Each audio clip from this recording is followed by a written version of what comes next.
Allô? Salut, salut. Ça va? Ça va et toi? Ça va, ça va. Bon, bah, écoute, on n'a plus qu'à attendre que Théo ait terminé de nourrir ses poules Exactement. et puis ce sera bon. Parfait. J'ai déjà lancé la bande, comme ça, généralement, c'est ce que je fais, hein, la bande tourne, donc je te préviens, quand même par, acquis de conscience que tu es en ce moment même enregistré, Ça marche.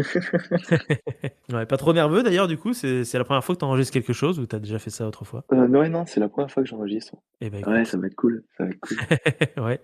Ouais, c'est de la alors je te préviens, c'est de l'impro totale, hein. Là, honnêtement, c'est une émission, tranquille, pas prise de tête, on raconte nos vies, c'est vraiment sans pression aucune et puis si jamais ça t'a plu, on pourra passer au niveau supérieur, où il faut potentiellement préparer un 2-3 petites choses, mais ça, OK.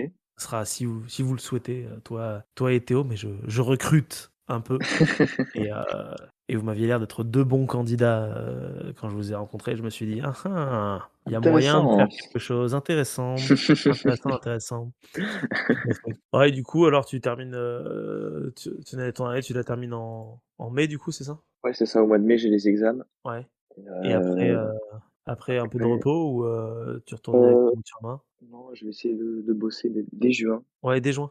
Ouais, ouais, j'aimerais bien bosser 3 mois parce que j'aimerais partir à l'étranger après et donc il me faut des sous, quoi. Oui, il faut pouvoir rémunérer un peu cette activité. Exactement. Tu m'étonnes. Tu voulais partir où, du coup? Je sais pas trop encore, ce serait pour l'instant, ce serait le Mexique. Mexique? Ah Ouais, nice! ouais, Trop bien. ouais, ça pourrait Et être super cool. qu'est-ce qui te tente là-bas? C'est les vestiges archéologiques ou le pays en lui-même? Ouais, plutôt les vestiges archéologiques parce que le pays en lui-même, c'est pas forcément une destination que j'aurais voulu faire. Ouais. Mais ouais, ouais, plutôt les vestiges et puis le fait que j'ai pas mal de mes potes qui vont sûrement y aller aussi. Ah cool! Qui vont y Donc aller y vivre ou en vacances, non, pareil, en fait, avec la fac, Ouais, on peut soit faire un semestre à l'université au Mexique, ouais. soit faire une césure, donc c'est-à-dire faire un stage, travailler, aller à la fac, n'importe. Ah ouais, tu vois, c'est vraiment le genre de pays qui me tenterait bien, justement pour tout ce qui est archéologie de Mésoamérique et tout. Mais en même temps, ça me fait tellement, je sais pas comment dire, flipper d'aller au Mexique. Ouais, c'est ça, il y a une petite appréhension quand même, c'est un pays bien Ouais, différent de la France, exactement, exactement, ouais, bien différent, qui a une petite réputation mine de rien quand même, c'est ça, ouais, c'est mais on ça. sait pas trop si c'est vrai ou pas parce qu'il y a beaucoup de Ouais, on fantasmes entend des aussi. trucs, on entend Ouais, c'est ça, c'est pas le vrai du faux, quoi. ouais, c'est ça, exactement. À la fois, j'ai envie d'aller voir des pyramides, mais en même temps, j'ai pas envie de me retrouver avec 2 balles dans la tête dans un caniveau, Ouais, voilà. voilà, Donc, c'est ça. c'est si tu survis, tu pourras nous raconter si c'était bien ou pas. On fera un épisode spécial, le Mexique. C'est ça, le débrief du Mexique, exactement. Trop bien et c'est quels autres pays qui te tenteraient du coup, toute l'Amérique du Bon Sud après, ou, bah, ouais, potentiellement l'Amérique du Sud, Ouais, mais j'appréhende un peu de partir tout seul, tout seul. ouais. Après il y aurait l'Écosse, comme c'est en Europe, là j'apprends de moins. Ah ouais, l'Écosse, ouais, trop cool. Et sinon, potentiellement un pays en Asie type, Indonésie. D'accord, Mais ça, c'est vraiment si mon j'ai un pote qui voulait aller en Chine, en fait, ouais. mais actuellement, on peut pas voyager en Chine à cause du Covid Bah, c'est un peu et le donc problème du moment. c'est ça, tous les accords en fait, on peut pas du tout rentrer sur le territoire chinois. Ah oui? Z Donc pas du tout? C'est plus du tout non, possible? faut travailler, faut avoir un permis de travail, Ouais, d'accord, ouais. c'est tout. Sinon, en tant que touriste, tu peux plus ou étudiant, ça marche. Et donc du coup, il OK. irait plutôt, à Taïwan, s'il peut et s'il peut pas aller à Taïwan, bah, ce serait l'Indonésie, donc potentiellement, je pourrais aussi aller en Indonésie. Ouais, c'est bien aussi, hein, franchement, Ouais, putain. ça peut être sympa. En plus, c'est Bali, donc je pense que ça peut vraiment être cool. Ah! Ouais, carrément, ouais. Non, mais c'est l'occasion en même temps. Tu vois, moi, je suis un peu comme toi, en vrai, je suis jamais sorti d'Europe. Voilà, j'avoue comme ça, Ouais. heu, mais c'est aussi parce que, ouais, j'ai tendance à flipper un peu de voyager tout seul ou même Ouais, c'est ça. surtout dans des pays que je connais pas et qui sont très, très éloignés, culturellement du mien, où j'ai Ouais, l'impression que je clairement. vais je vais je vais faire des faux pas et tout et voilà et du coup, je reste chez moi à la place et je voyage en Italie, en Espagne, en Allemagne, quoi. Voilà, C'est bien aussi, hein. c'est bien aussi, hein, c'est bien aussi.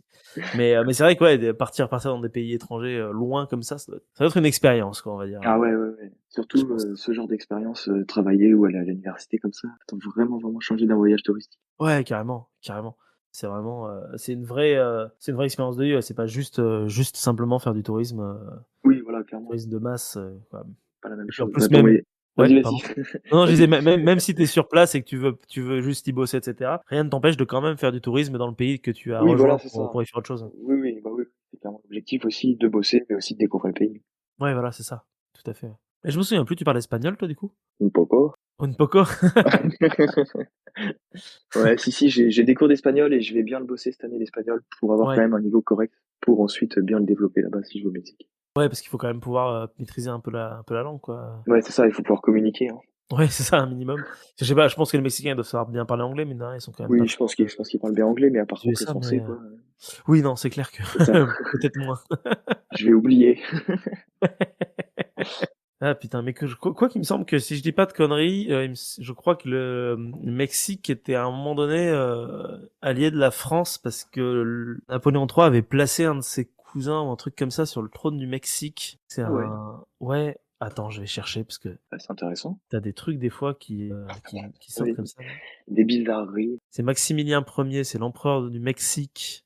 Voilà, c'est les ambitions impérialistes de Napoléon III qui l'amènent à intervenir dans la politique mexicaine. Il profite de la guerre de sécession qui parlait les États-Unis pour obtenir un remboursement des dettes du gouvernement de Benito Juárez. Et du coup, il va essayer de placer un pantin à la tête du Mexique, visiblement. Alors après, OK, j'ai plein de détails sur la page Wikipédia que je suis en train de lire. Mais ouais, c'est ouf. Second empire c'est super mexicain. intéressant, ouais. Ouais, grave.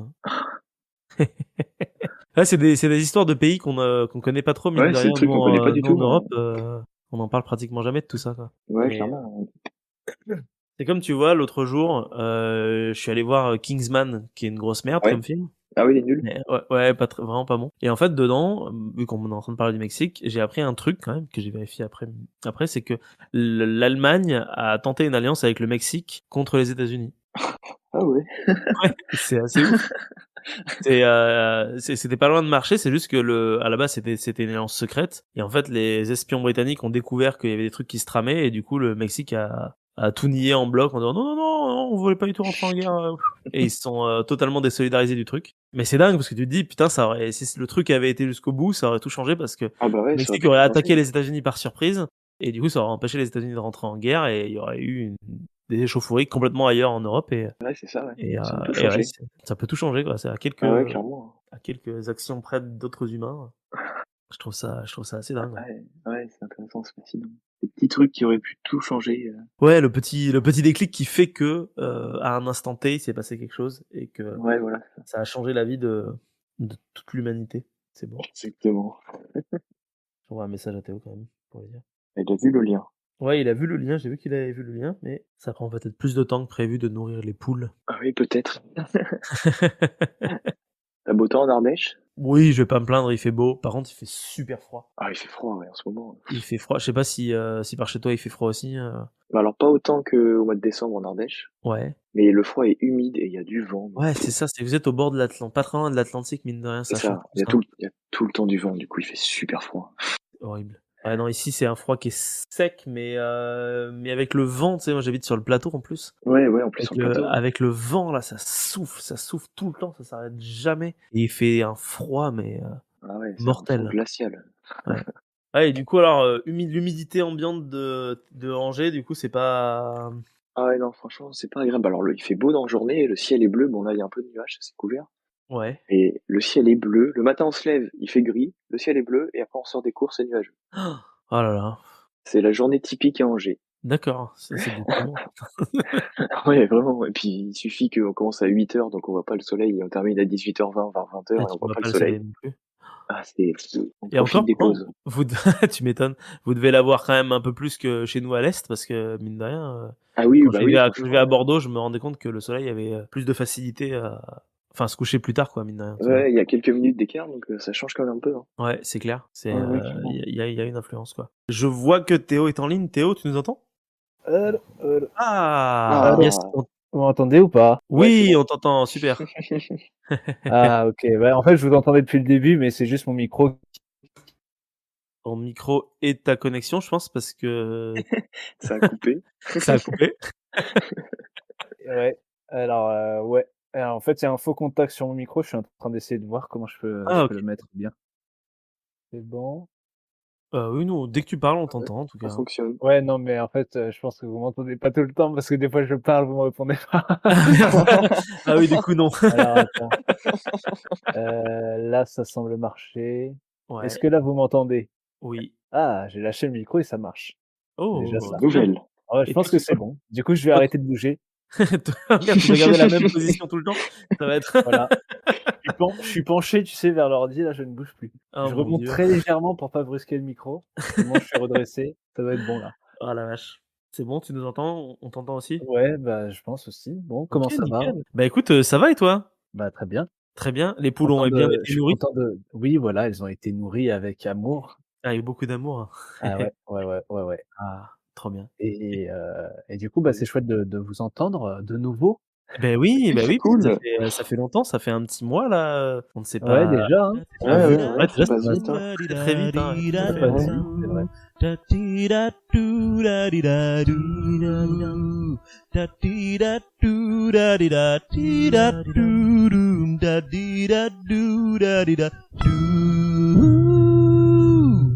Ouais, mais du coup, je voulais vous souhaiter la bienvenue dans cet épisode de Rien et de Tout, pardon. Voilà, et souhaiter la bienvenue aussi aux auditeurs qui vont nous écouter. Bonjour les auditeurs, je leur fais coucou de la main, même s'ils n'existent pas, ils sont pas à côté de moi, ils sont virtuels. Et je voulais vous remercier du coup d'avoir bien voulu accepter d'être parmi nous ce soir. Donc merci à vous, messieurs. Eh ben, merci à toi de nous avoir invités, Marc. Ouais, merci, Mais merci de ton accueil. Mais de rien, de rien, de rien.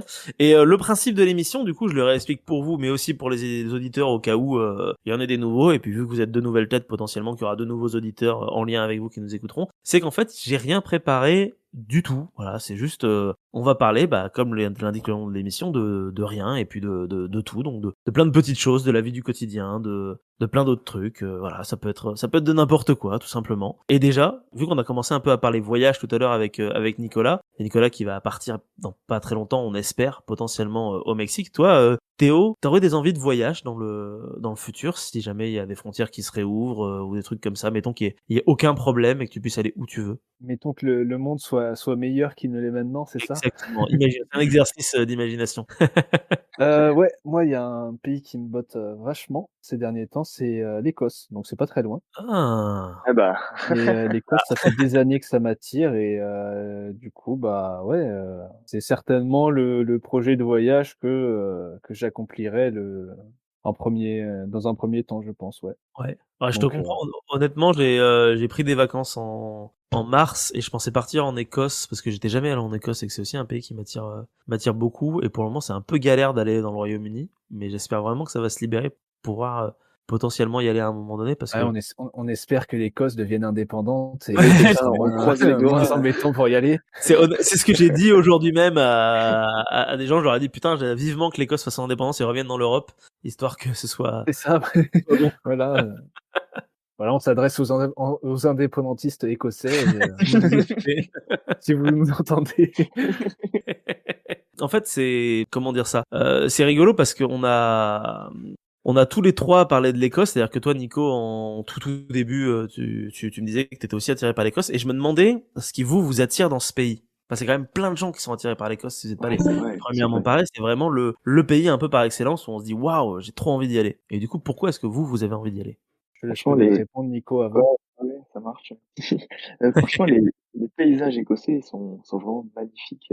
Et c'est ça, je pense, qui m'attire le plus. Et même les villes, même les grandes villes, l'architecture dans les grandes villes, c'est vraiment quelque chose de très très beau. Je pense que c'est ça qui m'attire vraiment le plus dans l'Écosse. Ok. Et toi, Théo? Alors, bah, moi, pour faire, un petit peu mon historien, hein, je Eh dirais oui. que, Oui. bah, ce qui m'attire vachement en Écosse, c'est aussi, ben, je pense que c'est beaucoup la culture et aussi l'histoire du pays et Ouais. aussi, finalement aussi les liens qu'elle a entretenus avec la France, hein. C'est pas pour rien qu'il y a toujours, bah, les liens entre bon, officiellement, ça n'a pas été révoqué, mais je veux dire l'Old Alliance, c'est-à-dire l'alliance entre la France et le Royaume d'Écosse, ben, a toujours, lieu Mmh. aujourd'hui. Et c'est en Oui. fait ça en fait l'alliance la plus vieille du monde. Je crois qu'elle a commencé au 15e siècle, je crois, donc ça fait quand même une alliance Ah assez ouais. ancienne, donc je pense qu'il y a toujours un lien assez particulier entre les Écossais et les Les Français, Français.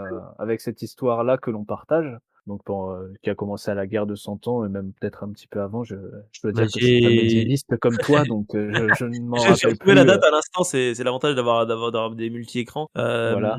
C'est 1295 jusqu'à de nos Ouais, jours tu vois, quand c'est même, hein. encore Donc ouais, bien bien c'est plus dingue, hein. vieux, donc ouais, Ah ouais. Vraiment c'est dingue. une alliance qui est pluricentenaire et c'est vraiment quelque chose, bah, qui me tient à cœur. Enfin, c'est toujours ce petit lien particulier et en plus, bah, tu mêles à ça, le whisky, les paysages, tout ça, bah, ça fait Ah un ouais, c'est pays clair. qui est très dans le lancer de bûche, hein, le lancer de bûche là, ouais. Le kilt, tout ça, enfin, je pense, enfin, c'est vraiment un pays, qui est très intéressant, de par sa culture et son histoire. Pour ça, je Ouais. pense que c'est le truc que je retiendrai le plus, que le comment dire? Ce serait l'argument, numéro un que je ressortirais, de mon envie de découvrir ce pays-là, quoi. Pays-là. Ouais, je vous honnêtement, je vous comprends tous les 2 parce que l'Écosse, moi, j'y ai jamais mis les pieds. Je suis même jamais allé en Angleterre en réalité. J'ai juste fait l'Irlande et déjà en Irlande, j'avais l'impression de ressentir un peu ce côté de paysage, je sais pas, qu'ont un comment ça, une sorte de cachet où tu es dedans, tu te dis: «Waouh, putain, je suis dans un pays», je sais pas, tout de suite, je Mmh. me dis: «Je suis dans un pays celte», quoi. J'ai l'impression de Oui, oui, pas bah, être tu le chez comprends moi, tout tu à vois? fait, ouais. Tu C'est comprends vraiment à travers l'Écosse et l'Irlande que tu as vraiment une culture celtique qui est ouais, très, tout à bah, fait, ouais. qui est vraiment, qui ressemble beaucoup à celle que l'on peut avoir aussi en Bretagne, chez nous, hein. Ouais, Ouais, bien ouais, sûr, ouais. ouais. Ouais, C'est la clairement, ouais. même culture et quoique en Irlande, je dirais que c'est là où c'est le plus poussé parce que tu as vraiment encore une contrée un petit peu «magique» entre guillemets. Tu as Ouais, toutes mais les c'est, légendes et le folklore qui a encore lieu de nos jours. Il y a des gens beaucoup d'Irlandais qui croient encore, énormément aux lutins, aux elfes et tout ce genre de choses, il me semble, hein, donc ouais, bien sûr c'est et c'est vraiment quelque chose ouais, c'est le moyen de ça fait un peu le comment dire? Ça fait un ouais. peu, Seigneur des a tu sais, un peu une contrée, Oui, Ouais, de la ouais, terre ouais, du je milieu, vois. Terre tu du vois? Tu Milieu, ouais, as bien sûr et très l'impression que clairement. tu es en Irlande, tu vas voir des hobbits. C'est clair, c'est clair. C'est le fait en plus d'être planqué sur une autre île à côté d'une île qui fait que je pense que les Irlandais ont encore ce cachet-là en plus et les Écossais, eux, c'est le fait d'être loin au nord et à chaque fois que je vois des paysages écossais au cinéma, là l'exemple que j'ai en tête, c'est Skyfall, le James Bond qui a déjà Bien bien sûr, oui. 10 ans, où les Ouais, paysages ouais. dedans, tu fais: «Waouh!» Tu as envie d'être là, même s'il y a du brouillard, même si là ça a l'air d'être humide, tu as envie d'être dedans et de voir ça, de juste prendre une bagnole et de sillonner les routes dans les Highlands pour y voir les paysages comme tu disais Nico, mais je suis tout à fait d'accord aussi avec le côté historique qui a l'air d'avoir une histoire qui est ouf parce que justement c'est une histoire qui est en qui tu me confirmeras toi qui es antiquisant justement Théo qui est en dehors de notre histoire à nous monde latin parce que t'as quand même le mur d'Adrien qui sépare les Écossais antiques, donc les Pictes plutôt, du reste du monde. Et il y a ce côté qui, moi, Oui, dans ma bien tête, sûr, ça, oui. je me dis, putain, c'est un monde de mystère, quoi. C'est pas vraiment le même monde que le nôtre. Oui, tu as l'impression qu'en fait, ce monde-là, il a jamais été, comment dire? Ou alors beaucoup plus tardivement, soumis à la «civilisation, Ouais, occidentale» entre guillemets, quoi, qui aurait tout à été fait, ouais. portée par, bah, par l'Empire romain, dans son ensemble et tu as vraiment l'impression que c'est un territoire qui est resté, relativement vierge de toute influence, de cette, civilisation occidentale, quoi, méditerranéenne, au final. Oui, Donc c'est ça clair. reste toujours il y a toujours une part de mystère, hein. C'est vrai que ça reste très intéressant, bah, on est toujours attiré par le mystère au final, donc Bah oui, oui, très Oui, c'est clairement, c'est hein. ça vrai. aussi qui attire, beaucoup de monde en Écosse. C'est un peu ce qu'on retrouve aussi, vous me confirmerez, hein, mais je trouve qu'il y a pas mal de gens qui sont aussi toujours très attirés par tout ce qui est Scandinavie et Oui. je pense que c'est un peu la même chose. C'est ce côté, pays un peu lointain, mais pas si lointain que ça et qui pareil a été, christianisé, je pense que c'est ça le bon terme peut-être. Christianisé, assez tardivement en fait. Qui fait que tu as toujours ces espèces de mythes, de légendes, de folklore qui sont toujours, ancrés, présents et qui ont un côté ouais, très mystérieux. Je vois un autre pays que moi j'adorerais visiter, je sais pas si vous serez d'accord avec moi, mais c'est l'Islande. L'Islande, ça a l'air ouf. Ah ouais, ça a l'air génial, ouais. Oui, c'est vrai que l'Islande, bah, là, pour le coup, ce serait plus les paysages qui me motiveraient Oui, à y aller.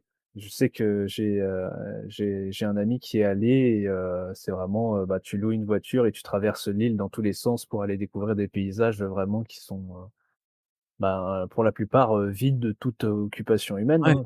Tu dois trouver, une ferme, tous les 100 kilomètres presque, bon, peut-être pas tous les 100 kilomètres parce que l'île elle est pas si grande que ça, mais Il y a que 2 fermes dans enfin, l'île. disons que tu as en plus, tu as vraiment cet aspect que tu retrouves aussi dans les pays scandinaves, des jours plus ou moins longs selon les saisons et vraiment de manière très accentuée et des fois même le jour ne se lève enfin ne se couche, jamais ou alors à l'inverse selon la saison où tu y Ouais, es. Donc ouais, c'est bien très sûr. ça doit être très particulier à expérimenter ça aussi. Je veux juste dire que ça doit être un autre mode de vie, c'est vraiment pas le même mode de vie que nous avec ces journées qui sont, soit on voit pas la nuit, soit on voit pas le jour. Ouais, carrément, ouais. C'est vraiment une sacrée expérience, je pense. Bah, c'est un truc que j'ai été en Norvège, mais alors c'était il y a longtemps, j'étais ado, j'étais en voyage scolaire, on va dire et on avait été jusque au-delà du cercle, polaire arctique, Ah ouais? sur des îles un peu particulières, c'est les îles Lofoten, je crois et comme c'était l'été, genre en mois de juin, tu vraiment ce côté où, le soleil se couchait pas et c'est pour l'avoir vécu, c'est très particulier parce que en fait, tu vois, il est 23:00, enfin, il est genre 22:00, je veux dire, le soleil, il est en train de se coucher, tu te dis: «OK, tranquille». 23:00, le soleil est toujours en train de se coucher. Minuit, il est toujours en train de se coucher. Tu t'endors, tu te réveilles une fois pour aller pisser à 2 heures du matin. Là, tu sais plus trop s'il est en train de se coucher ou en train de se lever. Il y a un moment très bizarre et puis après il se lève, mais il s'est jamais vraiment couché. Et Ah ouais. Oui, mine de c'est-à-dire rien, il c'est disparaît jamais vraiment et il ouais, rebondit déjà pour recommencer un autre c'est cycle, ça, c'est comme c'est ça? s'il il est toujours là. Et là, je me suis dit: «Waouh, c'est ouf». Et inversement, je peux pas m'empêcher de me dire: «Putain, mais ça doit être horrible en hiver». Ah ouais, en hiver, Ah oui, en ça doit être hiver, très, très dur, hein. Parce que déjà c'est pour l'inverse, nous, quoi. alors qu'on est dans le sud, Oui, l'hiver ça oui. peut être compliqué alors, C'est clair qu'on se plaignait tout à l'heure, du froid avec Nico, bah putain, là-bas, le froid et la nuit, quoi. oui, oui, bah, j'ai ma sœur qui s'est rendue en Russie il y a quelques années. Elle y était allée, Ah! durant la l'hiver justement et elle m'avait dit que oui, tu avais aussi ce rapport-là où, en fait, je crois dans la journée, tu avais 3 heures de jour. Ouais. Donc c'est-à-dire que en fait, tu vois le soleil qui pointe son bout du nez, à son zénith, et alors que toi, tu le vois comme s'il était en train de se coucher ou de se lever au bout du ciel, tu le vois juste faire un petit, «whoop», Oups, ouais, en c'est ça, mode, «coucou» et hop, c'est déjà fini. c'est Donc horrible. ça doit être assez particulier tout ça, hein. Ouais, c'est comme si tu avais un morceau d'espoir qui t'arrive dans la gueule et en fait, il disparaît instantanément, quoi. Ça va être, atroce. Il Morceau paraît que d'espoir, il paraît que d'espoir, ouais. tu les tous ces gens-là, ils ont maintenant des lampes à UV qui imitent la lumière du soleil pour pas finir totalement en dépression et histoire d'avoir un semblant de vitamines à absorber parce que sinon tu Ah oui, bah, horrible, même quoi. moralement, hein, je suppose on est très peu adapté à vivre sans soleil, Bah, donc c'est ça, ouais. je suppose que ton métabolisme, sauf s'il est habitué depuis des générations et des générations, il en souffre, quoi. Oui, oui, oui. Carrément. Mais moi, c'est toujours un truc qui m'a fasciné justement, si, je peux rebondir là-dessus, c'est cette idée de comment tu te retrouves à vivre dans un endroit où, très clairement en temps normal, tu devrais pas y vivre, quoi. Où tu te dis: «Il y a rien pour toi, il y a du froid, il y a de la nuit». Qu'est-ce qui a poussé les premières personnes à aller se foutre là-bas, quoi? Alors j'imagine que c'est des raisons économiques, mais Oui, je pense parfois je suis aussi. sidéré. C'est peut-être une grande malchance, hein, Tout simplement. ce serait très triste de penser comme ça, hein. Tu as perdu à Mais la loterie. Il c'est y en a, ça, ils tout se il y en simplement, a, c'est le ils se karma. retrouvent sur l'île de Chypre et toi, tu te retrouves au fin fond de la Scandinavie, À mourir de froid, c'est toujours, ça. c'est horrible. Oui, bah, je pense que c'est vachement lié aussi à l'espèce humaine, hein, et sa capacité à s'adapter, hein. C'est Ouais, c'est aussi ça, le hasard qui a fait que les populations, bah, ont évolué et puis après se sont arrêtées à un endroit et puis, si elles ont suffisamment de ressources pour vivre, bah, comme beaucoup d'êtres vivants, bah, elles restent là où elles sont, où elles bougent très peu ouais. et au final, ben, tu t'habitues particulièrement bien au milieu dans lequel tu évolues donc, je pense que c'est une question beaucoup trop vaste pour être répondue en quelques Pour mots. répondre ici en C'est quelques je dirais, ouais, c'est vraiment, à la fois de la malchance et en même temps, ça permet aussi à l'espèce humaine de montrer qu'elle est très, résiliente. Est-ce que ce mot correspond à ce qu'on veut dire ou pas? Ouais, une capacité de résistance peut-être, ou Oui, de résilience? Ouais, résistance et de pouvoir rebondir malgré les difficultés dans les enfin, des milieux dans lesquels elle vit. Parce que tu ouais, regardes, par exemple, les Vikings, enfin, ce qu'on appelle, l'âge des Vikings, ils ont réussi quand même à être en surpopulation dans les pays scandinaves et du coup, de chercher à s'étendre dans d'autres territoires et tu te dis: mmh, «Ben, putain, en regardant la gueule des territoires Oui, par lesquels ils partaient, réussir à être en surpopulation, faut y aller, quoi». ouais, bah, ouais, tu m'étonnes. Donc ouais, je pense que on a perdu aussi aussi ce rapport à la terre, hein, Oui, enfin, le fait de savoir comment survivre et ce genre de choses. Rien que bah, on pourrait aussi revenir rien qu'en Ardèche ou même dans le sud, là où je vis dans le Gard, ouais, où ils ont, vraiment tous les agriculteurs ont pendant des générations, cultivé sur des toutes petites parcelles avec des failles, avec plein de petites escaliers là oui, c'est vrai, de c'est le oui, principe terrassement et oui, tout, de et tout ça terrassement, pour ouais. cultiver, vraiment des espaces ridiculement petits, et avec des murets de pierre qu'il fallait quand même, bâtir, hein, donc c'est vraiment, c'est l'exploitation au maximum, de tes capacités, quoi, pour essayer de nourrir déjà toi-même et ta famille. Oui, c'est ça, c'est que tu as pas le choix, donc du coup, tu trouves des solutions Oui, et je pense que c'est ça, hein. ouais, c'est ça, ouais. Bah, d'ailleurs, ces principes de terrassement, je On me appelle corrigeras des peut-être, failles, toi, tu es ouais. du sud, mais c'est les murs en pierre sèche, c'est typiquement sudiste comme truc, c'est pas quelque chose qu'on retrouve au nord, l'idée de pas mettre Oui, de oui, mortier. bien sûr, Ouais, c'est c'est ça. typiquement, Ouais, c'est ça, du c'est vraiment sud, l'idée enfin de de la Méditerranée en général, hein. Tu oui, en c'est ça retrouves en plutôt, ouais. Italie, tu en retrouves, Mmh. en Espagne aussi, enfin c'est quelque chose qui est vraiment propre, effectivement au sud. Oui, Ouais. effectivement, c'est tellement plat le Nord que bon, ça n'a pas trop Oui, tu as trop pas d'intérêt, besoin Voilà, à part faire exactement. des murs, Oui, voilà. Juste pour faire des murs, c'est ça. voilà. Qu'est-ce qu'on va faire aujourd'hui? On va faire un mur là. Et vous, du coup, c'est quoi votre rapport à la terre? Parce que toi, Théo, tout à l'heure, on parle du fait que tu étais allé nourrir tes poules. Du coup, tu as quand même un rapport particulier peut-être au monde terrestre, celui de l'agriculture, celui de la nature de manière générale et Bon, je pense pas, hein. Je pense qu'il y a de plus en plus de personnes qui ont des poules chez eux, hein, puisque c'est quand même un animal assez pratique, hein. Tu leur donnes tous les déchets de table et ça te donne des œufs, donc au final, c'est plutôt c'est chouette. vrai que c'est plutôt pas mal. Mais ouais, on a commencé à avoir des poules lorsqu'on a emménagé dans le sud. En fait, mes parents ont acheté une maison, qui était, Ouais, qu'on appelle un mas, hein, donc bah, oui. une espèce de corps de ferme, typique du sud également.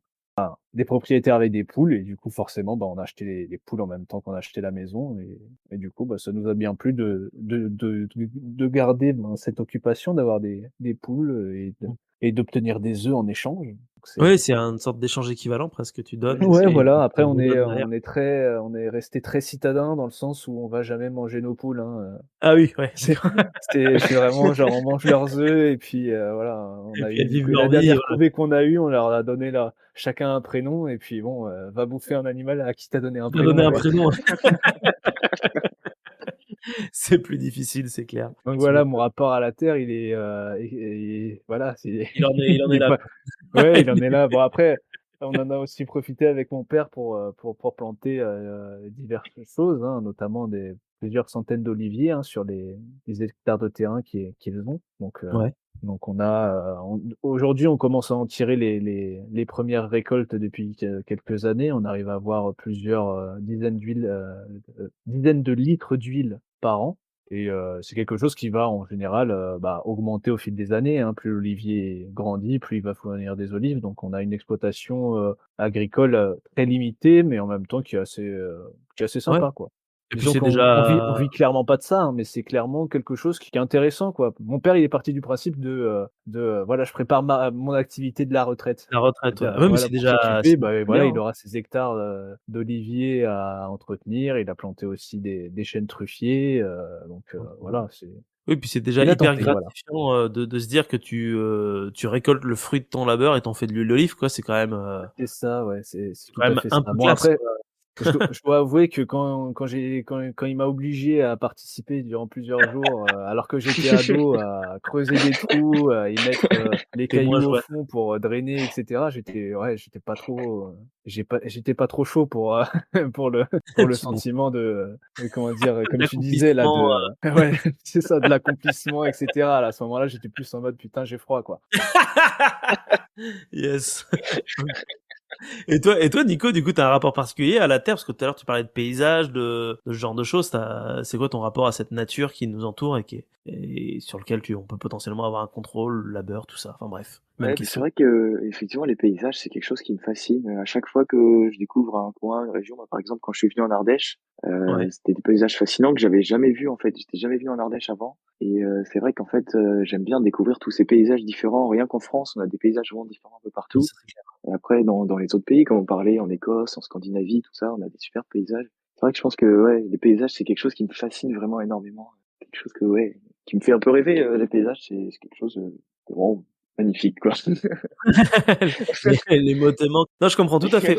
Honnêtement, je suis un peu comme toi parce que moi, le principe de planter des arbres, et cetera, j'ai fait ça quand j'étais gamin avec mon père aussi, mais j'ai eu pas la Oui, main oui, moi verte, aussi, et clairement, cetera. c'est pas mon truc, hein. Mais Mais peut-être que quand je serai plus vieux, je m'y remettrai, mais je suis toujours très admiratif des gens qui plantent des trucs. Mais par contre, les paysages, c'est un truc qui, comme tu le dis, je trouve, te transporte. Moi, quand je suis dans un Ah paysage ouais, que je connais clairement, ouais. pas ou que je trouve classe, j'ai l'impression d'imaginer plein de trucs, plein d'histoires qui auraient pu se passer ici ou même des histoires qui auraient pas pu se passer ici, mais une sorte de vie, parce que c'est vierge et en fait, tu peux en faire ce que tu veux dans ta tête, en fait. Ouais, Et je c'est ça, tu peux imaginer tout ce que tu veux, toutes les choses qui ont pu se passer sur les centaines de milliers d'années, ce genre de C'est choses. ça, c'est ça, c'est ça. Et c'est vraiment, comme tu dis, je trouve qu'en France, on a de la chance d'avoir un pays où bah moi, tu vois, je vis en Ardèche, tout le monde le sait, ça y est, depuis longtemps. Mais je trouve que tu prends ta bagnole, tu fais une demi-heure de route, même pas 20 minutes de route, et t'as un paysage qui est différent, quoi. Ouais, c'est ça, clairement, Tout c'est ça d'un qui est coup, t'as dingue. des pins, tout d'un coup, t'as des chênes verts, tu descends un peu, t'es dans le Gard, c'est waouh, t'es là, de faire ce qui ça a rien à voir, c'est les Cévennes. C'est Et vrai que pour ça, on a la chance d'être dans un pays, comme tu dis, qui a une richesse,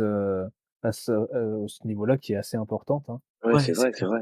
Déjà, on Franchement, a à peu près tous les climats. Alors, on n'a peut-être pas le climat tropical, c'est vrai, mais on a à peu près tous les oui, autres climats, du monde, dans un tout petit pays qui est la France et Ouais, du ouais. coup, ouais, c'est peut-être aussi ce qui explique, cette multiplicité de paysages totalement différents, hein. Ça, ouais, tout à c'est fait, vrai hein. que c'est vraiment une chance, hein. Ouais.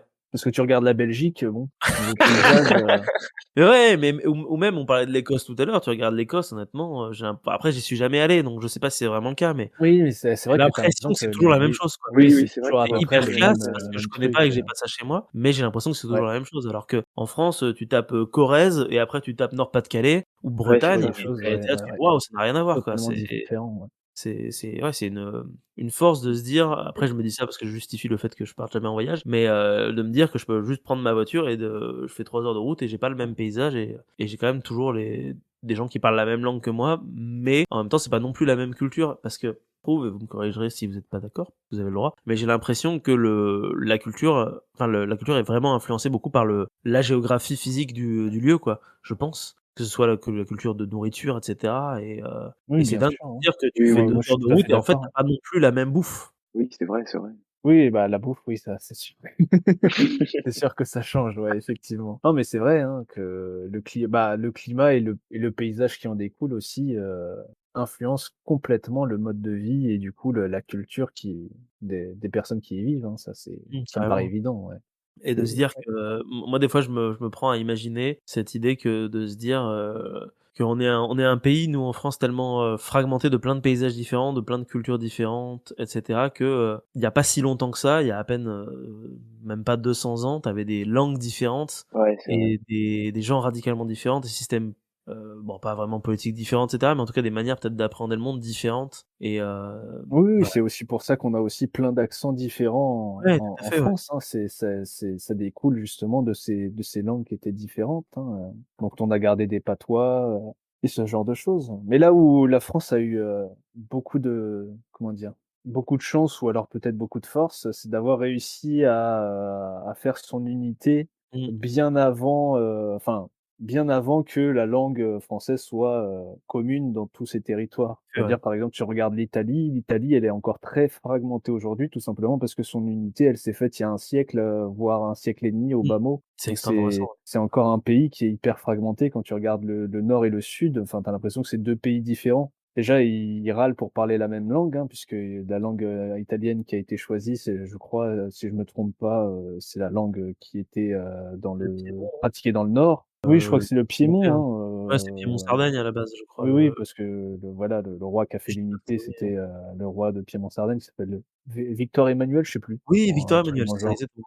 Je crois que Et tu as du raison. coup, ben, tu sais pourquoi cette langue a été choisie pour, l'unité de l'Italie, mais tu vas dans le sud, par exemple, tu sais que tu as encore, les autres, formes, de langage, italien qui existent encore et qui sont pas mal pratiquées, hein.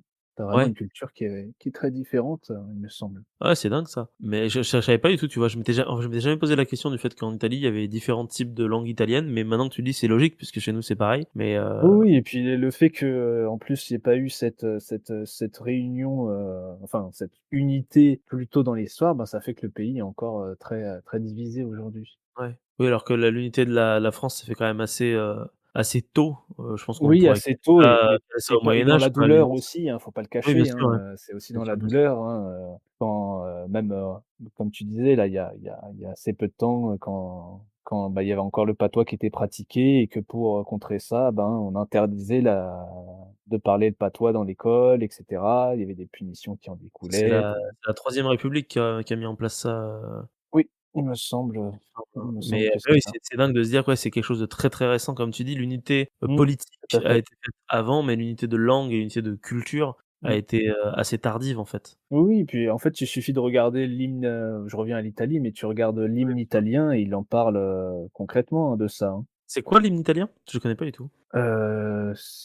Attends, hymne italien, je vais le taper, Je suis j'ai en train honte de taper de sur moi, hein, qui est d'origine italienne, je sais même pas comment on appelle l'hymne italien, c'est Fratelli d'Italia, je crois. Fratelli d'Italia, OK, le chant des Italiens. Et d'ailleurs, toi, tes origines italiennes, tu es du nord ou du sud? Sans indiscrétion. Alors, des 2, c'est-à-dire que du côté de mon arrière-grand-père, c'était plus, la Sicile et le côté de mon arrière-grand-mère, c'était la Lombardie, donc c'était, Ah oui, c'est donc vraiment nord et disparate, sud, quoi. quoi. C'est très très c'est les 2, voilà, je fais un mélange. Et l'italien que tu pratiques, c'est l'italien, tu as toujours pratiqué l'italien, républicain, je sais pas si on peut appeler ça comme ça, mais l'italien piémontais, quoi? Alors moi, je parle pas du tout Ah italien, ouais, hein, tu es par italien, contre. tu as jamais pratiqué, Non. je pensais Non, qu'il y non, avait non, c'est quelque chose qui s'est perdu, comme beaucoup de familles aussi d'immigrés italiens qui sont venus en France, c'est que, comme à toute époque, hein, l'immigré est assez mal vu, en tout cas le dernier arrivé oui, et du souvent, ouais. coup, pour s'intégrer, ils ont mis de côté l'italien pour parler simplement français et du coup, on a perdu cette langue, en tout cas dans la famille, hein. Après, je sais qu'il y a d'autres Oui, familles d'immigrés italiens qui ont gardé, ce patrimoine-là et ils ont eu tout à fait raison de le faire. oui, après c'est toujours les histoires familiales après qui rentrent en jeu, oui, bien sûr.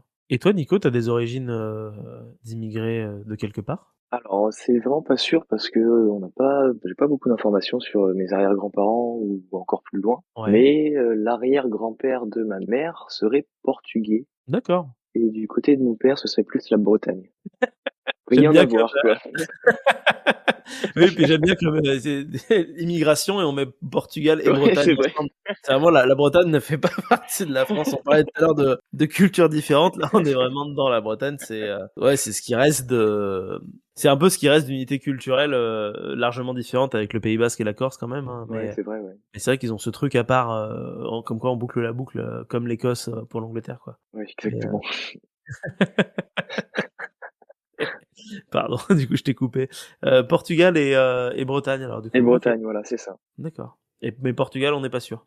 Bah, c'est pas sûr parce que ma mère est pas vraiment sûre que ce soit cette personne-là qui était son arrière-grand-père ou pas, donc c'est un peu compliqué. Oui, parfois Je c'est Ah risqué. t'avoue ça! que je t'avoue qu'en plus, j'ai vraiment pas d'informations, sur mes arrière-grands-parents. Mes parents les ont pas connus beaucoup, donc c'est pour ça que c'est assez Ouais. complexe.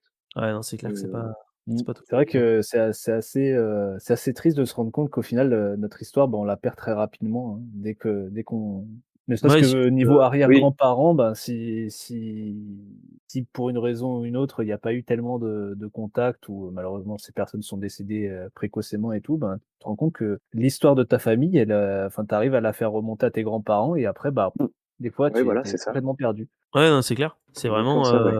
c'est souvent, il suffit de même pas 2 générations pour perdre, totalement l'histoire de ta famille, quoi. Ouais, C'est ouais, ça, ouais. ouais. C'est assez triste, hein, quand tu fais ce constat, hein. Tu te dis: «Mais merde, en fait, on vient d'où?» Ouais, c'est clair. Oui, oui, c'est vrai.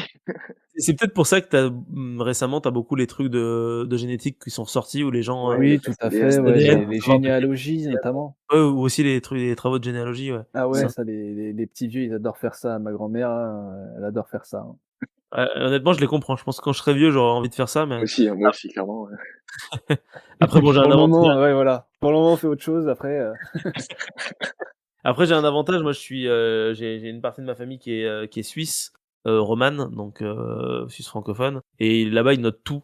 Donc en fait, je crois que tu as le site, je peux me trouver sur le site de généalogie de la Suisse. ah, D'accord. c'est bien chouette ça. Ouais, c'est assez ouf. Attendez, mais attends, Après, il me peux le faire en semble direct. aussi que, alors c'est peut-être pas gardé c'est pas tout écrit, aussi bien qu'en Suisse, mais il me semble que si tu te donnes si tu fais un minimum d'efforts pour creuser un petit peu tes origines, tu arrives en général à remonter à plusieurs générations, mais Ouais, c'est c'est ça, pas tout le temps le cas. Ça c'est clair et net. c'est ça. Je lis ensuite Suisse pour trouver ses ancêtres. Comment j'avais fait? C'était il y a hyper longtemps. Bon, c'est pas grave, tant pis. J'avais réussi, mais genre vraiment en 3 clics à trouver à un moment donné un arbre généalogique de trucs. Au bout d'un moment, t'arrives et tu vois que t'es en bas, tu sais, tu fais: «Mais attends, mais comment ils savent?» et Nous sommes espionnés. et c'est juste, ouais, c'est des histoires de déclarations, en fait, comme les gars, ils notent tout et tout est fait tout est fait en direct, et c'est assez dingue. Bon, je crois qu'aussi ma famille côté suisse a bien aidé à combler des trous et tout, mais je crois qu'on avait réussi, j'avais fait ça avec mon frère, à remonter jusqu'au 15e, je crois, ou au 16e. Ouais, ouais, c'est déjà bien remonté, hein, C'est déjà bien, bien remonté, ouais. Après, il y a Mal, un oui. trou. En fait, il y a un trou à partir du moment où on se rend compte que, on est plus, enfin, à partir de ce moment-là, ma branche de la famille n'est plus suisse, quoi, en fait. Moi, mon nom de famille, c'est Fleury, et le premier Fleury, il s'appelle Jean, et il vient de France, en fait. Mais il vient de France et il est arrivé en Suisse au 16e siècle. Et du coup, à D'accord. partir de ce moment-là, t'as un immigré, en fait. T'as toute sa descendance jusqu'à Bibi. Et du coup, tu te rends compte qu'en fait, bah, à un moment donné, ses descendants sont revenus en France. Donc c'est drôle de voir qu'avec ta propre famille, t'as des mouvements de population qui vont et qui viennent d'un pays à un autre aussi. Et voilà, je m'égare un peu, mais on fait que bouger tout le temps en fait, les humains. Oui. Ah oui, oui, bah ça ridiculise en partie les discours de certaines personnes qui parlent de, français de souche pure et Oui, cetera ou ce genre Oui, de oui, oui. choses. Enfin, je veux tout à dire, fait, ouais. on est tous des immigrés, on est tous des mélanges de ci, de ça, Oui, on vient, et c'est clair que oui, et heureusement d'ailleurs, hein, c'est mieux pour le patrimoine génétique, hein. eh oui, tout à Oui, fait. C'est oui, pour ça que oui. notre espèce est encore là. Alors que dans le Nord, hein, quand Hein, on les dans connaît le tous ces gros Pas-de-Calais sanguins. justement, ils sont très locaux, hein, Ou en Bretagne. en Bretagne, dans leur maison en granit. Bah, du coup, je terminerai avec une dernière question que je m'étais posée tout à l'heure pendant que vous parliez, elle m'est revenue à l'esprit. C'est quoi votre rapport à l'histoire à tous les deux? Parce que toi, du coup, Théo, t'es historien, t'es antiquisant, et toi, Nico, t'es médiateur, et du coup, t'as quand même bossé un petit peu sur de l'histoire, si je ne m'abuse, plus précisément même de la préhistoire. Et je me demandais un petit peu quel était votre rapport avec ça. Pourquoi l'histoire et pas la physique quantique? Eh bien, moi, je pense que si j'ai pas pris la physique, c'est tout simplement parce que j'étais pas bon en tout ce qui est maths, physique, tout ça, c'est pas mon truc, quoi. C'est intéressant, mais j'ai du mal à comprendre, j'y arrive pas forcément. Plutôt que l'histoire, c'est quelque chose qui m'attire, en fait, de savoir comment vivaient les personnes avant nous, ce qu'elles ont fait, tout ce genre de choses. Je pense que c'est surtout pour ça que je me suis plutôt intéressé à l'histoire plutôt que à la physique, comme tu dis. Ouais, donc c'est une affaire d'envie et de capacité, c'est-à-dire que là, les matières, on va dire, de ce qu'on appelle D'affinité, aujourd'hui quelque les part. sciences dures t'intéressaient moins, donc du coup, de fait, t'étais moins Voilà, apte c'est ça, ouais. à vouloir les comprendre et tu préférais t'orienter vers quelque chose qui te plaît, en fait. Voilà, exactement. C'est vraiment parce que ça me passionne plus que les sciences que je me suis plutôt orienté vers l'histoire. Ouais, OK. Bah, Et moi, toi, Théo? je pourrais dire à peu près la même chose que Nico, hein. C'est vraiment, bah, ouais, j'étais vraiment une quiche, dans tout ce qui était scientifique, notamment mathématiques, hein. Ouais.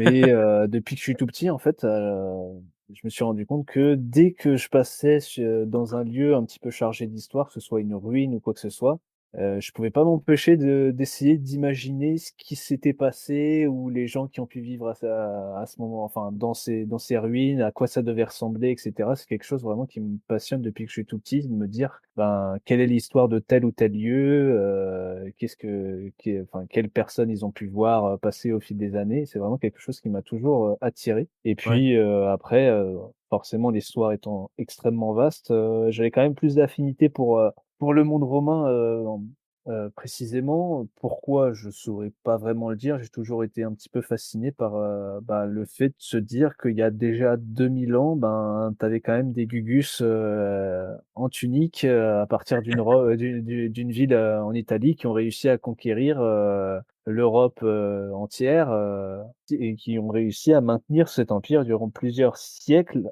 avec les moyens qu'ils avaient à l'époque. C'est-à-dire que, Ouais. ben, quand il se passait quelque chose, en Bretagne, bah, le temps que on le sache, en À Italie, bah, Rome, ça mettait, une bonne semaine, quoi. Donc, ouais. sur tout ça, ben, c'est vrai que maintenant, tu te dis: «Bon, avec un coup de fil et tout, c'est facile, tu te tiens au courant, dans tous les sens», mais, moi, j'ai trouvé ça toujours assez impressionnant, hein, cette capacité cet impérialisme, romain de pouvoir, maintenir, Mmh. eh bien, tous ces territoires, cet ensemble de territoires, sous leur contrôle. Ça a Leur toujours été contrôle.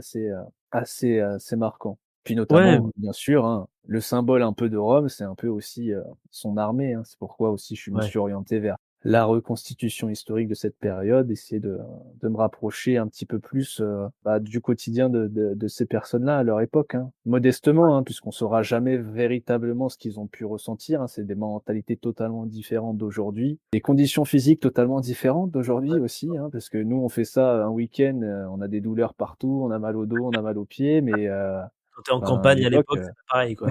c'est ça, ouais. Eux, ils bouffaient des trucs, qui te rendraient malade aujourd'hui, nous, on est là, on va à Carrefour, on achète une conserve de lentilles, on la fait chauffer dans un chaudron, hein. Non, mais on essaye quand Ouais, mais même c'est un d'avoir un petit travail de comment dire? De reconstitution un petit peu plus ouais, poussé, c'est vrai, mais enfin, tu te rends compte vraiment que, enfin, c'était des surhommes un peu à l'époque, hein. Déjà dans à peu près toutes les périodes de l'histoire, hein, parce qu'il fallait survivre aussi, au manque, au manque qu'il pouvait y avoir, aussi bien au niveau des aliments que de l'hygiène ou ce genre de choses. Mais, ouais, c'est pour ça, je dirais que l'ensemble de ces choses a fait que, l'histoire c'est un peu, comment dire? le trajet tout Imposé retrouvé, un peu, ouais, un peu imposé à moi. Après, faut dire que, dans un premier temps, je m'étais orienté d'abord vers une fac de biologie. ah ouais, biologie. D'accord. Ouais, de bio à Nîmes, hein, aussi. OK. Je me suis rendu compte que c'était absolument pas fait pour moi, hein. Faut dire qu'en 3-4 mois, j'ai complètement arrêté, hein. J'ai tout Ah lâché oui. et ne sachant pas quoi faire de ma vie, comme études et cetera, je me suis dit: «Ben, pourquoi pas aller étudier ce qui me plaît et ce que je sais qui me plaira, c'est-à-dire l'histoire». Malheureusement, un domaine, qui n'est pas très, riche en perspectives, d'emploi, Ouais, c'est pas ce qui rapporte le plus, on va dire. en Ouais. plus, ouais, c'est clairement très peu valorisé, mais on attire quand même une petite satisfaction personnelle, hein, de faire, à chaque fois, d'étudier, d'approfondir des choses qui te plaisent, qui t'attirent. Ouais, Mais et voilà, je pense que ce serait à peu près ça pour synthétiser, mon OK. rapport à l'histoire. Bon, Oui, puis en plus, toi «synthétiser» entre guillemets, hein, puisque ça j'ai l'impression que j'ai parlé pendant 1 heure, mais oui et puis je disais toi avec la reconci, tu as quand même une approche qui est ouais, comme tu disais, même si tu fais des lentilles Carrefour Discount, c'est quand même une approche de tendre vers le plus possible de ce que tu peux faire humainement en oui, termes oui, oui, après j'ai rapproché et exagéré, hein, bien sûr, ça hein, c'est ça nous dingue, arrive pas quoi tout le temps de prendre des et conserves pour faire à bouffer.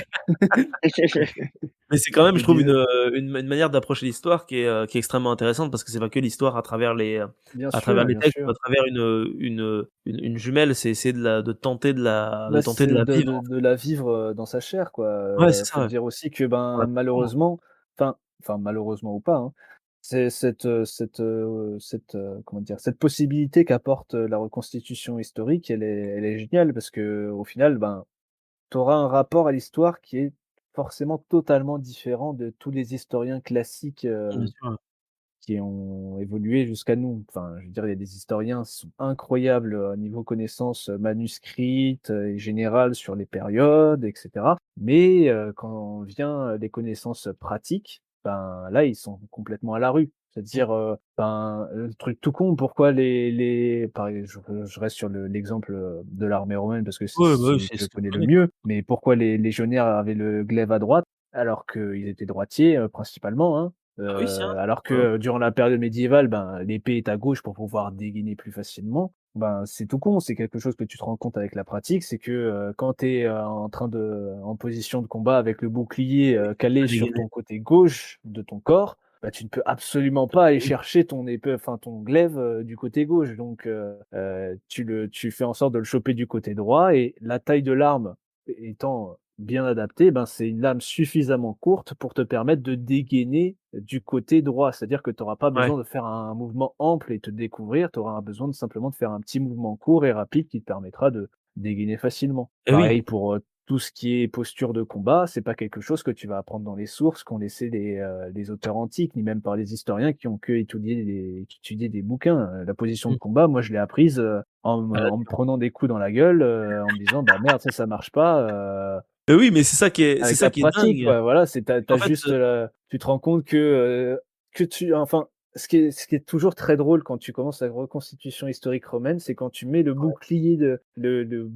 c'est qu'on appelle aussi le scutum, ouais, à un débutant et qu'on ouais, lui demande de se protéger avec, et ce qu'il faut faire, c'est toujours taper, ce bouclier vers le haut et à 99 de chance, tu vas lui défoncer le nez. Ah ouais? Pourquoi? Parce qu'il a pas du tout, en fait, ce réflexe de protéger et d'appuyer, d'avoir les appuis nécessaires pour maintenir le bouclier le plus perpendiculairement possible avec le sol. C'est-à-dire OK. qu'en fait, il va avoir tendance à avoir ce réflexe qu'on peut voir dans les films, c'est-à-dire d'avoir le bouclier devant lui, certes, Ouais. mais il va pas, comment dire? Il va pas, préparer les appuis pour consolider cette Ça te protection-là. ça. C'est-à-dire de par sa enfin, de par sa, comment dire? Sa taille, le bouclier romain est assez long, hein, assez grand. Ouais. Ben, il faut à la fois que tu aies un appui vers le bas, qui va être constitué par ton genou en général ou par ton tibia, à Ouais. la fois un appui au milieu qui va être là incarné par, la poignée et donc, bah, ta main et ton poignet en général et à la fois un appui vers le haut et là, ça va être plutôt ton épaule. C'est-à-dire, en fait, que ça va demander une position qui est totalement, comment dire? Différente de celle que tu pourrais avoir instinctivement. C'est-à-dire que sur Ouais. le bouclier, tu vas tendance à l'avoir devant toi et quand on va commencer à taper dessus, tu vas dire, tu vas tendre ton bouclier pour essayer d'éloigner les coups un maximum de ta tête, en tout cas de ton intégrité, physique. Alors qu'en fait, dans la réalité, pour avoir une meilleure protection, ben, faut que vraiment, en fait, plus te pencher vers les contacts. C'est-à-dire que quand on va te taper dessus et cetera, tu vas pas chercher à reculer, tu vas plutôt chercher à avancer. C'est-à-dire que tu vas vraiment avoir cette position où tous tes appuis vont faire en sorte de te pousser vers l'avant. Ouais. C'est un Donc, peu tout comme une ça mêlée dans de une rugby, manière de quoi, ga presque. voilà, c'est ça. Alors sans vraiment chercher le mouvement, Ouais. tu vas plutôt chercher en fait le poids de ton corps, c'est-à-dire la force de ton corps va être, positionné vers, ton pied gauche. C'est-à-dire en fait, tu vas avoir le OK. pied gauche devant forcément puisque ta main gauche tient le bouclier Mmh. et tu vas vraiment avoir l'ensemble du poids de ton corps qui va être, vers l'avant pour justement, eh bien, rendre ce bouclier vraiment, comment dire? Bah, solide tout simplement. C'est-à-dire qu'il va pouvoir, enfin tu vas encaisser les coups sans bouger particulièrement et te permettre ainsi de garder cette protection sur le corps et pas te reprendre des retours de bouclier qui vont faire que tu vas te faire mal au nez ou ce genre de Ouais. choses. Donc tout cet aspect-là qui est en fait très dans la pratique, bah, il est totalement, ignoré par, les historiens, Classique. classiques, académiques, ce genre de choses. Mmh. Donc c'est un petit peu la chance de notre époque, c'est que la reconstitution historique prend une ampleur assez importante, hein, ces dernières années, hein, c'est encore tout récent, hein.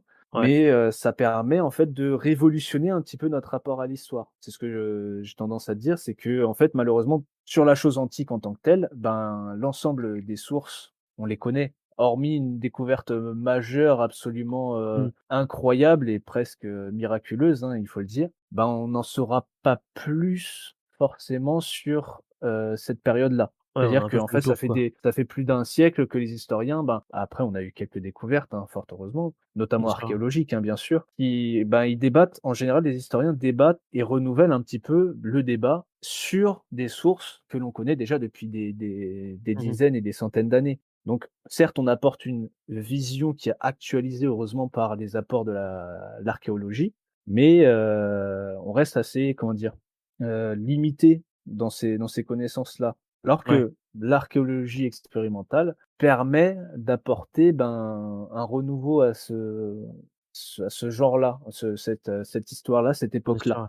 Bon, c'est assez chouette de se dire que, ben, en essayant ça, ben, on se rend compte un petit peu de ce que De ce que devaient c'est. vivre, ces per bah, oui, parce que quand tu portes Ouais. une cotte de maille 24 heures, sur 24, alors pas vraiment par 24 heures sur 24, ben, tu sens que, l'histoire, elle est lourde à porter, hein, sur tes épaules, hein, quand même. Oui et puis je trouve ça assez, hallucinant de se dire que, en fait, ce que j'aime avec cette idée-là, c'est que tu as vraiment en forgeant qu'on devient forgeron. C'est-à-dire que, comme tu l'as dit, c'est voilà, tu as ton bouclier, tu as ton machin, maintenant démerde-toi avec. En fait, la seule solution que tu as, c'est de t'adapter et c'est aussi ça qui est intéressant dans l'archéologie expérimentale et dans la reconstitution, c'est que comme tu sais pas tout, tu es obligé de trouver le meilleur moyen possible pour pouvoir t'adapter au matériel qui, lui, est historique et pour pouvoir réussir à en sortir quelque chose.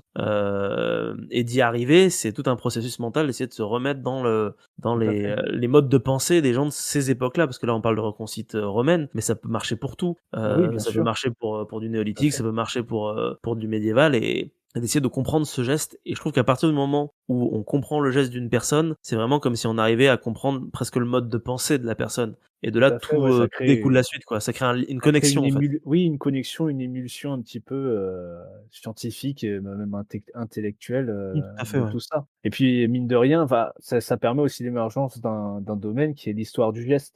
Oui, bien Comme tu sûr. dis, c'est vraiment basé sur les gestes, donc au final, tu peux avoir des études faites vraiment sur l'histoire du geste, le geste militaire, le geste, enfin bref, tu peux avoir Tu vraiment peux tout l'étude faire, en du fait, ouais. geste en tant que tel puisque, enfin, ça part de toutes petites choses, mais c'est vrai que, ben, ouais, savoir comment tenir un bouclier, c'est important, Mmh. mais c'est pas expliqué. Non, Savoir, je sais pas, savoir, je sais pas, savoir tenir une cuisiner, des bêche ou lentilles, bah, c'est important. Enfin, ouais, tenir une bêche, enfin, c'est plein de trucs, comment bah, comment on vit, aussi quoi, en même fait. sur le simplement monter un camp, bon je vous m'excuserez, hein, j'ai Oui, l'expérience mais c'était surtout, c'était romaine à donc cette période, hein, donc c'est normal. je reviens sur ça. Monter un camp romain, tu dis: «Bon, bah, OK, certes, on a le même principe des sardines que tu plantes pour attacher la tente, tendre, Ouais. la toile de tente». Donc ça reste relativement basique, hein, on a à peu près gardé le même principe aujourd'hui, mais c'est comment le faire de la manière la plus efficace possible qui est intéressant. C'est Mmh. savoir, voilà, enfin, nous, on met longtemps à le faire puisqu'on le fait pas tous les jours. À l'époque, eux, le faisaient, tous les jours, monter le camp, le soir, le défoncer le lendemain, donc ça c'est assez particulier, mais tu te dis, ben, c'était vraiment enfin, une organisation qui était, incroyable. Fallait avoir ceux qui allaient couper du bois, ceux qui allaient, creuser, à cet endroit-là, monter les tentes, ceux qui allaient préparer la Ouais. bouffe. Enfin, c'est vraiment Et tu te rends c'est compte ça qui vraiment de la est chose. c'est ça qui est impressionnant, d'autant plus que je me permets, parce que je voulais le dire tout à l'heure, j'avais oublié. Impressionnant justement, je comprends ce qui t'impressionne dans l'armée romaine, c'est cette idée que c'est tout, tout a l'air tellement carré, parce que si c'est pas carré, tu t'en sors pas, quoi. Tu as une organisation, administrative, de gestion, que ce soit du territoire, mais même directement de la légion, qui est ouf, en fait. Et Oui, oui, bien sûr, c'est oui, vrai que tu ça, te je rends pense compte que que tu c'est dois vraiment pouvoir une, t'en rendre compte, machine, à la plus que reconstitution, parce que rodée. c'est une ma ouais, c'est ça, c'est une machine, Mmh. c'est dingue. Voilà, après il faut pas cacher que, à certains moments, c'était bien la merde aussi, hein, Oui. comme nous aujourd'hui, hein. Il y avait des moments de C'est galère, vrai, c'est toujours là, hein, on a la chance d'avoir des sources qui nous parlent de moments où ça a un peu déconné et tu te dis que bon, il y a certainement d'autres galères qui n'ont pas été écrites et qui ont dû exister, bien sûr. ne jamais faire confiance aux historiens, la plupart du temps, ils mentent quand ils écrivent des textes sur leur propre époque. Donc faut faire gaffe avec ça aussi, Oui, c'est vrai. il y a toujours l'histoire n'est pas objective, surtout pas à cette époque-là. Certainement pas à l'époque de la Rome antique, tout à fait.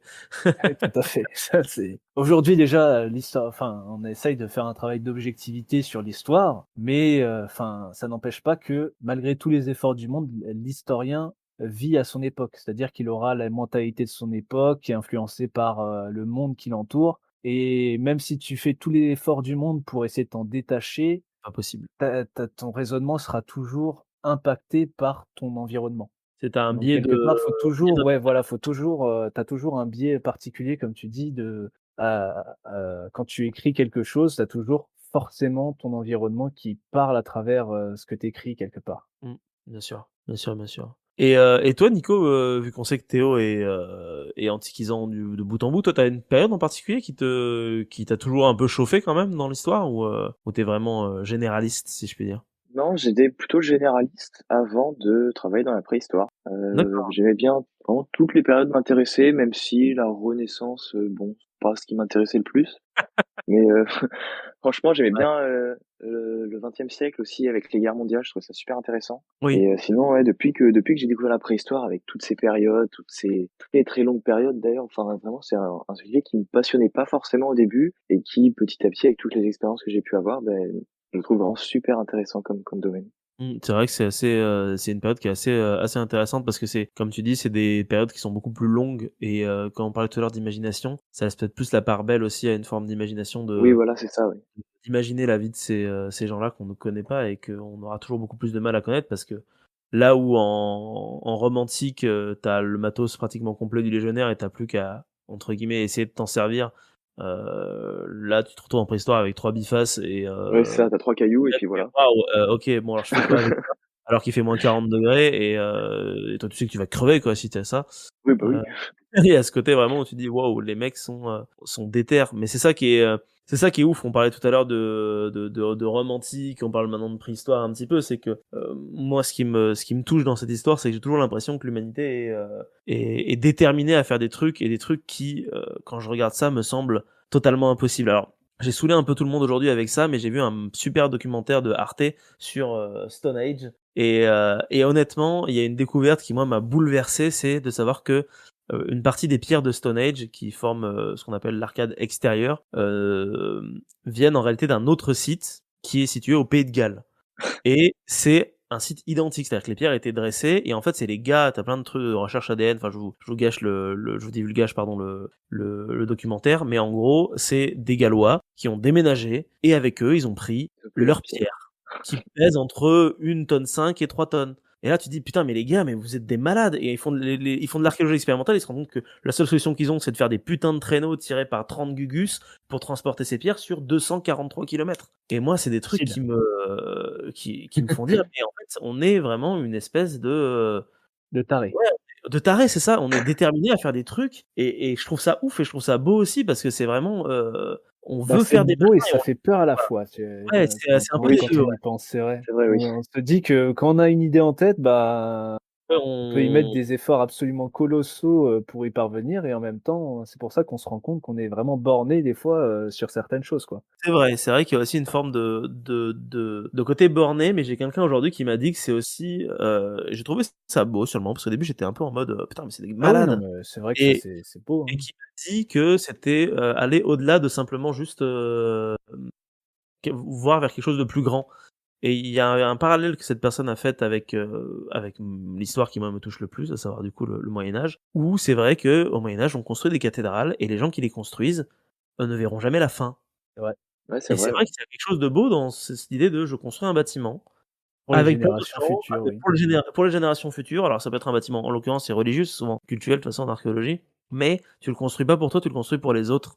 Et il y a un côté vraiment de ouais, tu bosses pas pour toi, tu bosses pour les générations futures. Et alors là, ça va être le côté un peu gna gna gna moralisateur, mais j'ai l'impression on a arrêté de bosser en fait pour les autres. J'ai l'impression que de plus en plus, là vu qu'en ce moment c'est un peu la merde partout, j'ai parfois l'impression que c'est un peu une conséquence, mais là c'est de la philosophie de comptoir, hein, je vous l'accorde.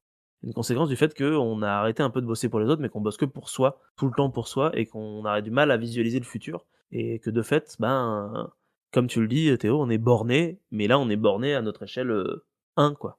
Sans forcément voir les conséquences de ce qui va suivre par derrière. Et j'aurais voulu avoir votre avis là-dessus. Est-ce que vous êtes d'accord avec ça ou pas? Alors en un mot, oui. Oui, oui, clairement. Voilà. Oui, moi Ah, aussi. c'était sympa, allez, bonne Bah soirée. yes! C'était facile. Non, c'est vrai que, comme tu dis, ben, le système actuel fait que, ben, on bosse pour notre pomme et c'est tout. Enfin, Ouais, je veux dire, tu bosses pour avoir ton salaire il est à toi, ton argent il est à toi et c'est tout. Après, tu as le système français qui fait que tu vas cotiser, à chaque fois, chaque mois pour les autres personnes qui ont des oui, soucis ou alors qui sont à la retraite. Donc ça, quelque part, on a c'est vrai. toujours une petite fibre, très petite, hein, Mais quand même. qui dit que, enfin, qui fait qu'on peut dire que l'on travaille aussi pour les autres.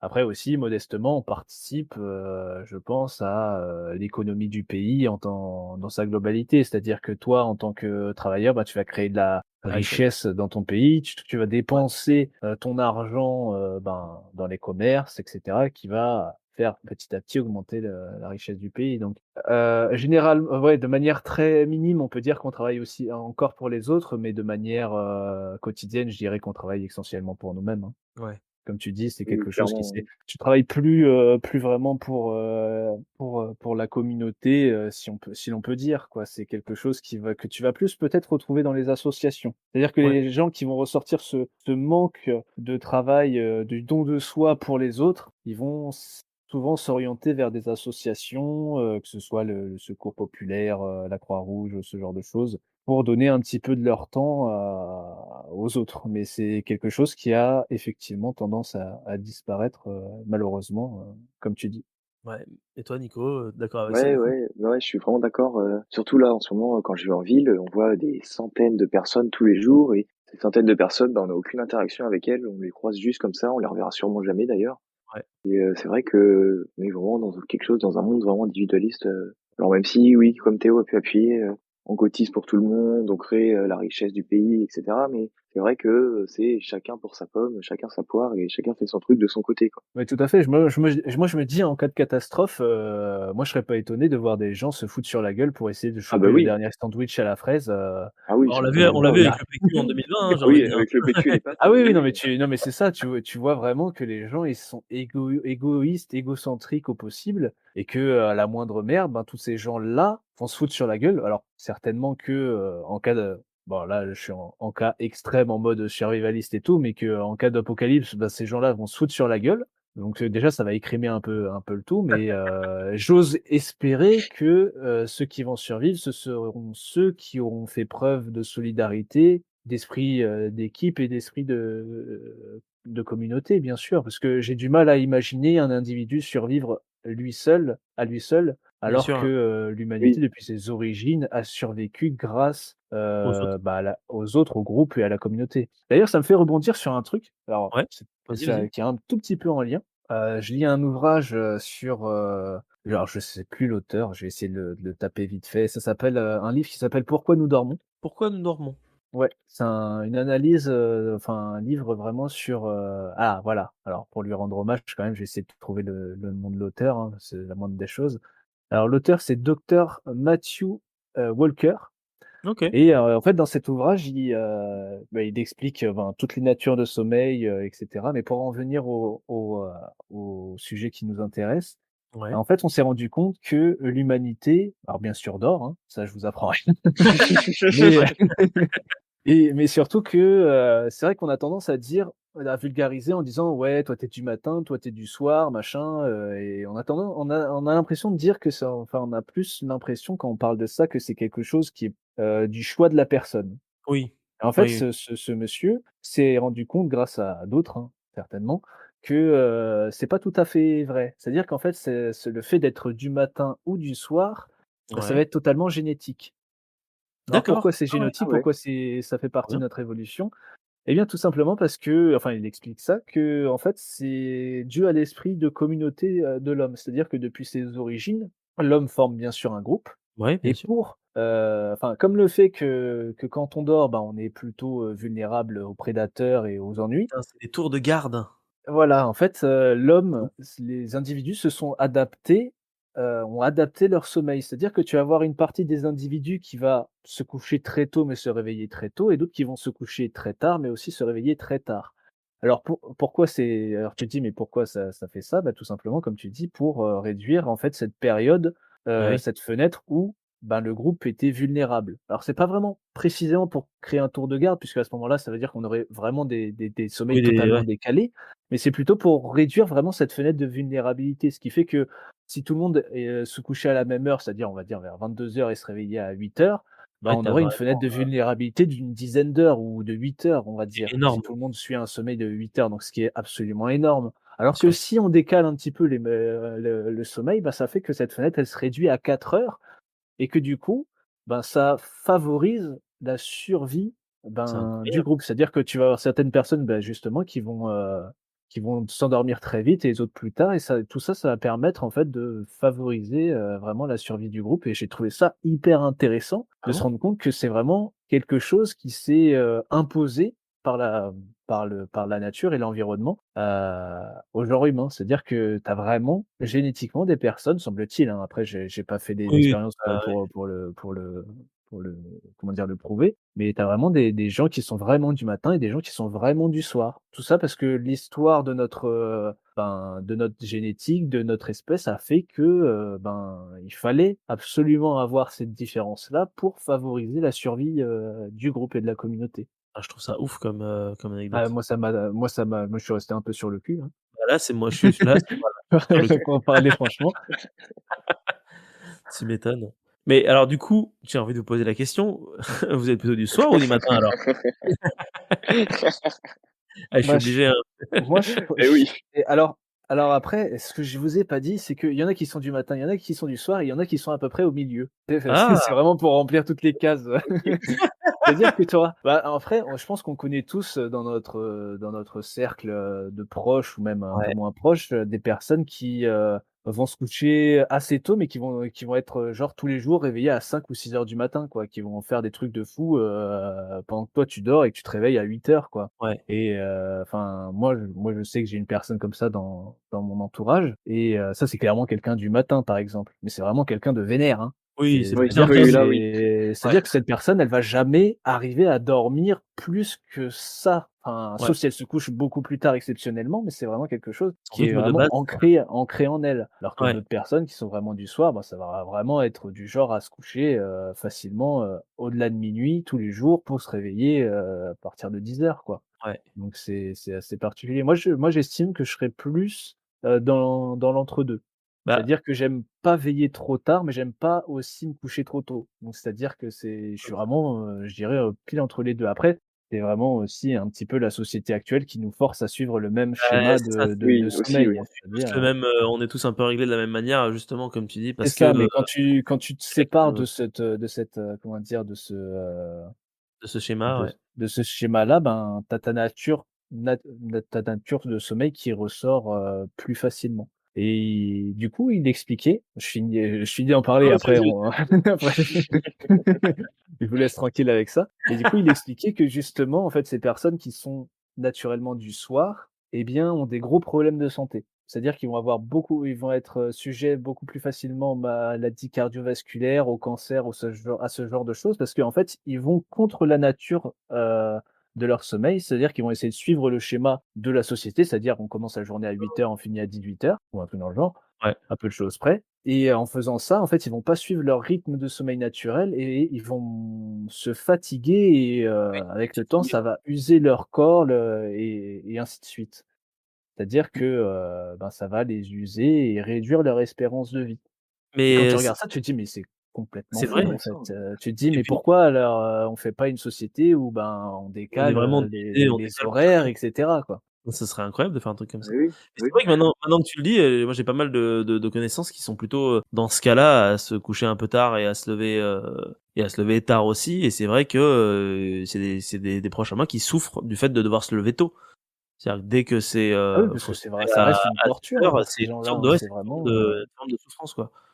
Ce que tout à moi je fait. n'ai pas du tout, parce que je fais plutôt partie de la caste, tôt, voire, peut-être Ça y milieu, est, on parle de caste, ça ah oui, ils ah vont oui, non, diviser on les verra. gens.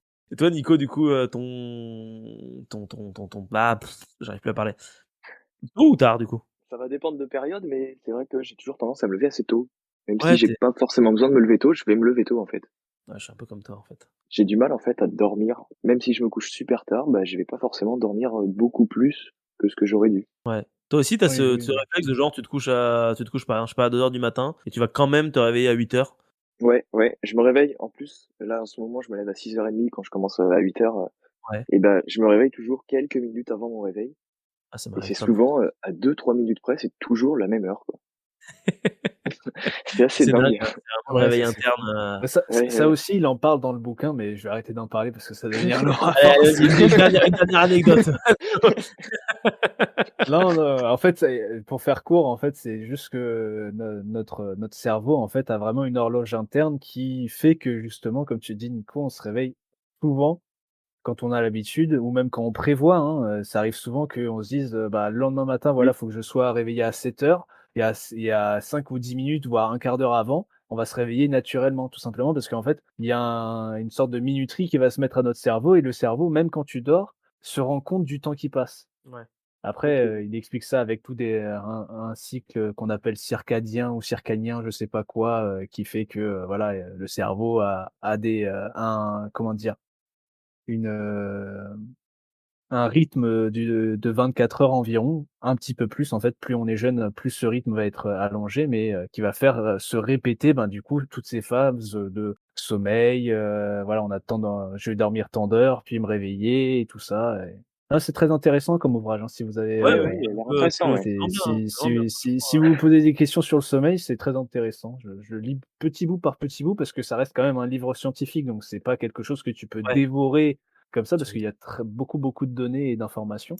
Mais jusqu'à présent, ouais, j'ai vraiment lu des choses vraiment, très intéressantes, notamment bien sûr. sur pourquoi le sommeil existe chez l'être vivant. Parce que tu te dis: «Ben, pourquoi est-ce qu'on dort alors que c'est le moment où ça nous rend vulnérables, hein?» L'évolution aurait fait que C'est une Ouais. caractéristique qui aurait dû disparaître. Alors C'est que, parce qu'on a en énergie, non? C'est pas une connerie comme ça?